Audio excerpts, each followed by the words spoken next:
Il était une fois dans un village reculé du cœur de l'Afrique, une légende qui hantait les nuits étoilées. Les anciens racontaient l'histoire des murmures de l'obscurité. Un esprit vengeur apparut après que la sécheresse ait ravagé les terres et que la famine ait frappé. Les villageois croyaient que l'esprit exigeait des sacrifices, des âmes pures pour apaiser sa colère. Les rituels n'étaient plus célébrés, mais la peur persistait, lourde et sourde. Au milieu de cette terre chargée de mystères, se tenait un jeune homme nommé Gédéon, déterminé à sauver son village des griffes de cette malédiction ancestrale.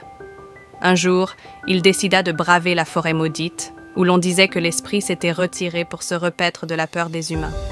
Gédéon se souvenait des histoires de sa grand-mère, qui évoquaient les ombres mouvantes, les soupirs du vent et ce regard perçant qui transperçait l'âme.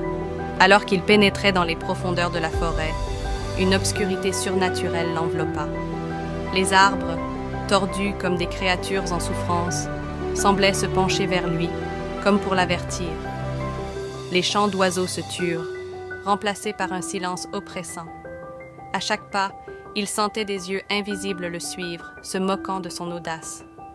Mais sa détermination était solide, car le désespoir de son village pesait lourd sur ses épaules. En s'enfonçant plus profondément, Gédéon découvrit une clairière où la température chutait brutalement. Il vit une pierre massive, ornée de symboles oubliés, entourée de flambeaux éteints. Une ancienne statue, représentant une créature aux traits déformés, se tenait au centre. Il comprit alors qu'il se trouvait devant le sanctuaire de l'esprit.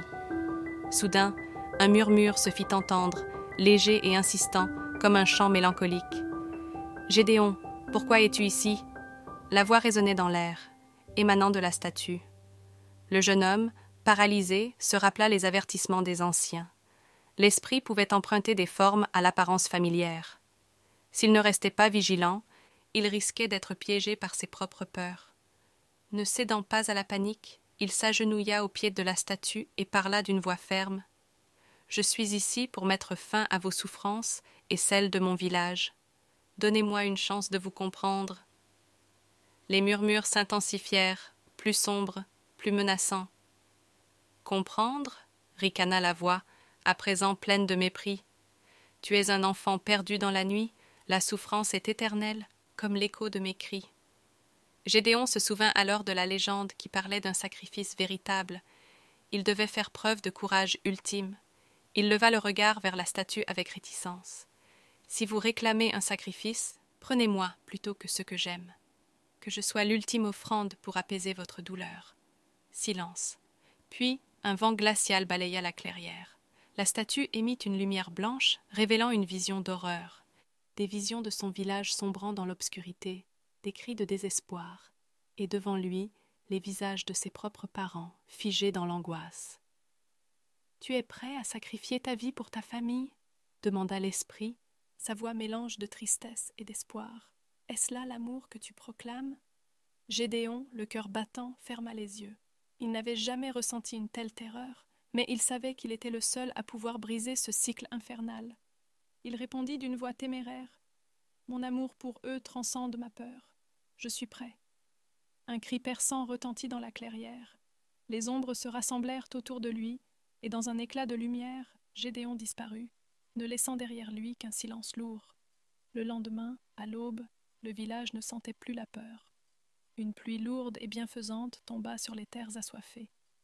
Les villageois se levèrent, perplexes mais soulagés, ignorant que Gédéon avait fait le choix ultime pour que la vie continue, éveillant ainsi le cycle éternel des sacrifices entre l'obscurité et la lumière.